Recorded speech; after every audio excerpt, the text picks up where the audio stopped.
Sono Kiki e vi do il benvenuto sul canale. Nel video di oggi vediamo come realizzare il metallo non metallo ad un livello base.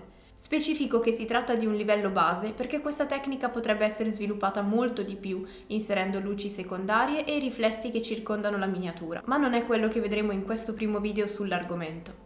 Se non volete perdervi i prossimi contenuti, vi ricordo che potete iscrivervi al canale attivando la campanella delle notifiche. Prima di cominciare cerchiamo di capire che cos'è il metallo non metallo. Con questo nome si indica quella tecnica che punta a simulare l'effetto del metallo senza utilizzare i colori metallizzati, quindi andando ad utilizzare una scala cromatica dai colori più scuri ai colori più chiari in modo da simulare luci e ombre.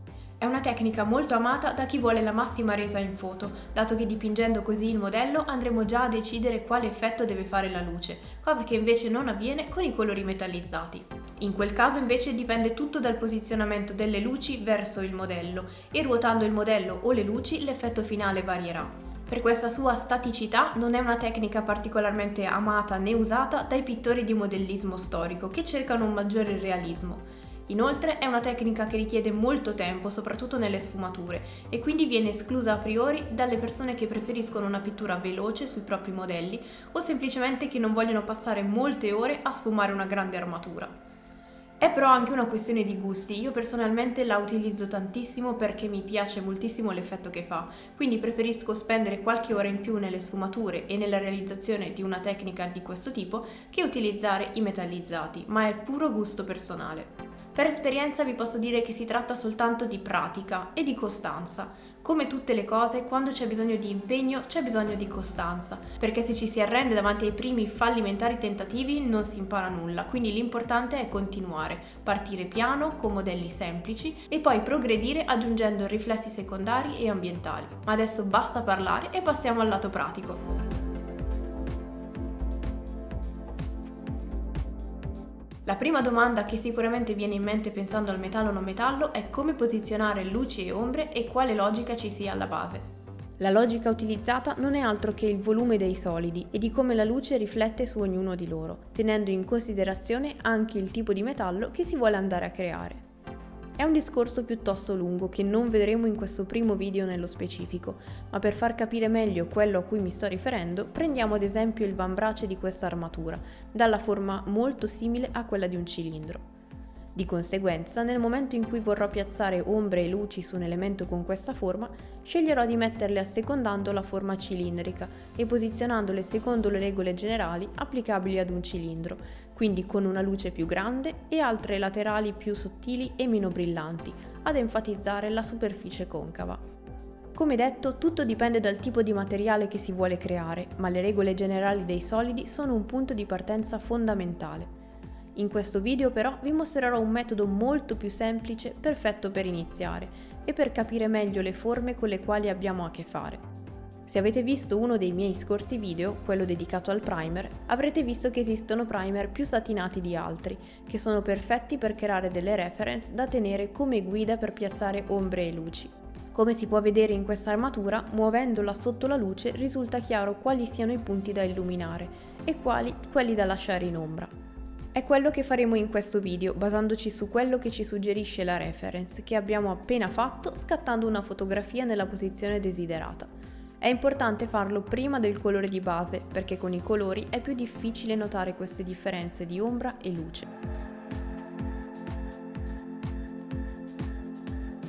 Partiamo quindi con un colore omogeneo, né troppo chiaro né troppo scuro, da stendere sull'intera armatura.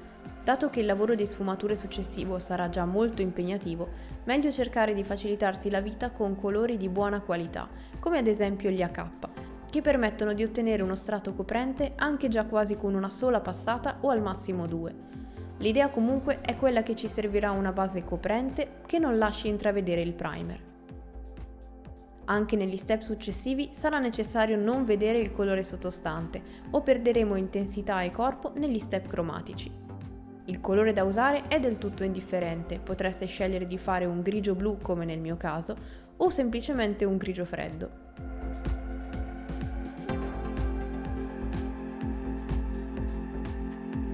Una volta fatta la base, creiamo una prima versione più chiara, aggiungendo un 20% di bianco o avorio.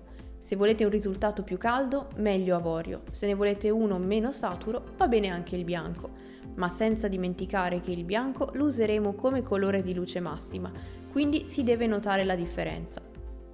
Cominciamo seguendo la reference o il volume dei solidi se vogliamo studiare le forme, a colorare senza remore quelle parti con il colore più chiaro appena creato.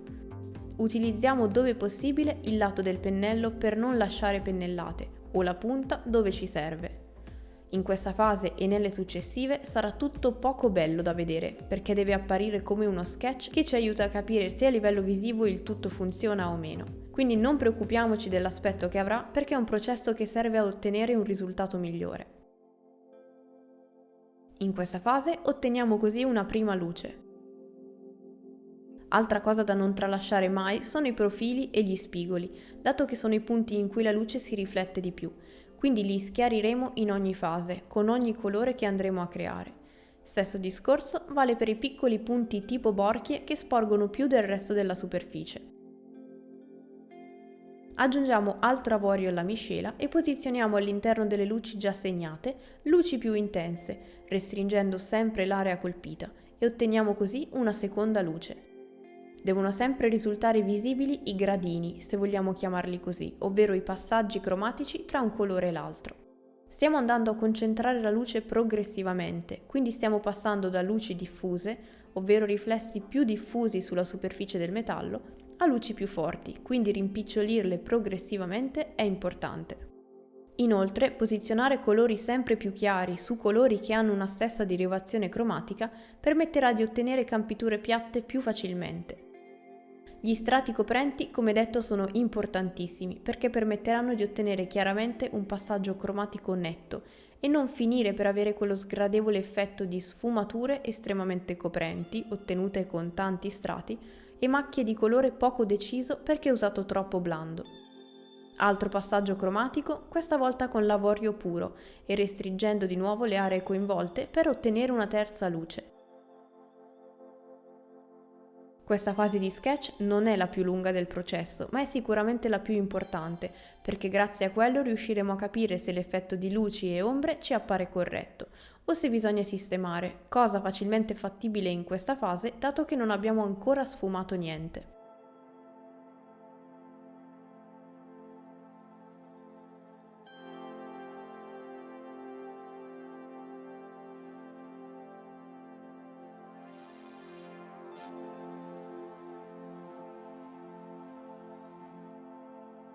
Una volta soddisfatti di questo sketch, passiamo alle sfumature, fase che ho cercato di mostrarvi in parte, ma essendo abbastanza ripetitiva ho tagliato in alcuni punti. Per prima cosa scegliamo la consistenza giusta, ovvero quella della velatura o layer. Se volete un approfondimento su come ottenere le diverse consistenze, vi ricordo che lo trovate in questo video. Prendiamo quindi il colore usato per la prima luce, ovvero quello con la minor percentuale di avorio, e cominciamo a sfumare il colore di base con la prima luce.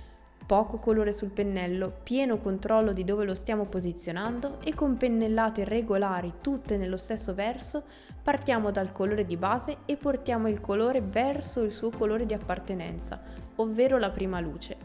In questo modo la maggior quantità di colore, ovvero quella lasciata alla fine della pennellata, finirà nella sua zona di appartenenza. Facciamo lo stesso anche con il colore della seconda luce e sfumiamo pazientemente ogni stacco cromatico.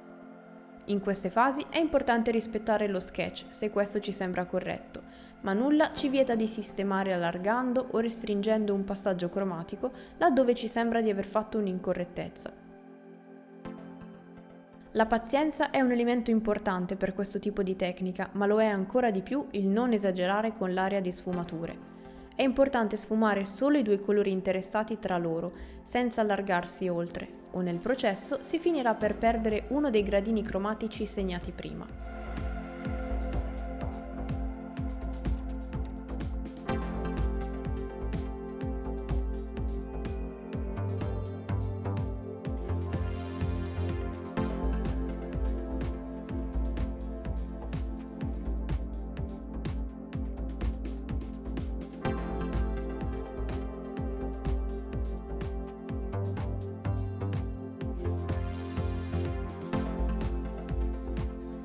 Un altro metodo di approcciarsi a questo processo è anche prendere una singola parte e fare prima tutto il lavoro in quella sezione, per poi passare ad altre zone solo dopo aver concluso, passando così consapevolmente tra un colore e l'altro.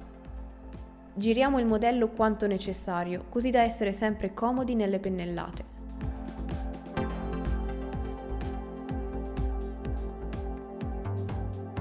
Se nel processo di sfumatura dovesse sembrarci più comodo coprire temporaneamente una luce già posizionata, possiamo farlo, pur ricordandoci subito di riposizionarla. Se dovessimo accorgerci che la luce massima attuale è troppo blanda rispetto al resto, possiamo sempre ripassare con il colore usato, nel mio caso l'avorio, per intensificarla un po'. Per una questione di tempistiche e come detto di ripetitività mostro solo parte delle sfumature, dato che il processo richiede grande meticolosità, quindi quando il risultato ci soddisfa passiamo alle altre due fasi molto importanti. Prendiamo il colore nero e andiamo a inserirne un po' nel colore usato per la base, perché sono importanti le luci, ma lo sono alla pari anche le ombre. Creiamo un glazing leggero e andiamo a passarlo sulle zone di maggior ombra, quindi restringendo la zona colpita rispetto al colore di base rimasto, seguendo la stessa logica delle luci ma all'inverso. Così facendo andremo ad estremizzare anche le ombre, dando conseguente importanza alle luci e maggior profondità ai volumi. Lavorando con i glazing riusciremo a gestire con calma questa fase, senza scurire in modo troppo incisivo.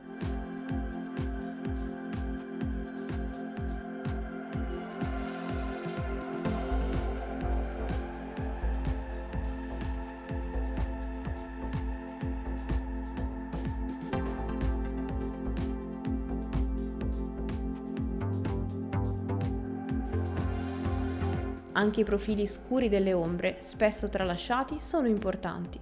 Girando il modello ci si accorge di queste zone che prendono naturalmente ombra, essendo rivolte verso il basso, e che spesso vengono lasciate con il colore di base. Con la stessa miscela di prima, ma più coprente e con un pennello più sottile, andiamo a profilare tutte quelle zone, cercando di non sbavare con il pennello e non sporcare l'armatura sotto. Si nota subito come questa piccola accortezza aiuti a staccare e definire i volumi. Allo stesso modo andiamo con il bianco puro a donare una maggiore luce alle parti più luminose, raccogliendo la luce in punti specifici. Meglio non esagerare con questa luce per non cambiare gli equilibri, ma seguendo la logica usata finora troveremo senza problemi i punti in cui posizionarle. Anche per quanto riguarda i profili, che abbiamo schiarito ad ogni passaggio, anche restringendo l'area colpita, ora possiamo concentrare la luce nel punto più curvo delle zone concave o le estremità degli spigoli.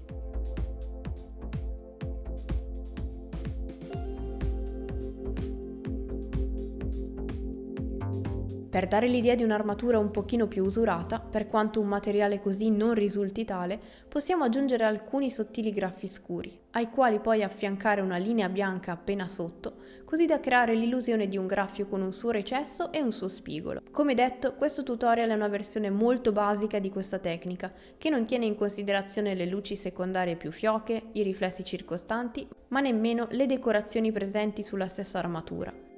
Spero comunque che vi possa essere utile per capire le basi di una tecnica che appare molto complessa, ma che si basa tutta sulla costanza e la voglia di migliorare, di provare, di sbagliare e di raggiungere una maggiore consapevolezza. Il mio consiglio più grande è di andare per gradi, di non pretendere di riuscire a fare fin da subito dei capolavori e di evitare all'inizio i 1000 riflessi che potrebbero essere presenti su quell'armatura. Anche soggetti molto più piccoli di questi, piccole spade o scudi, sono un ottimo punto di partenza su cui lavorare.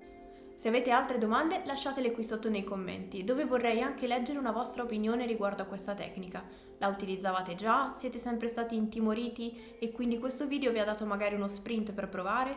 Oppure la continuate ad escludere perché richiede troppo tempo o non vi interessa l'effetto sulle vostre miniature? Fatemelo sapere, mi raccomando, sono molto curiosa a riguardo. Se il video vi è piaciuto e vi è stato utile, fatemelo sapere con un like e magari condividendolo con i vostri amici pittori. Io come sempre vi do appuntamento al prossimo, ma fino ad allora siate creativi!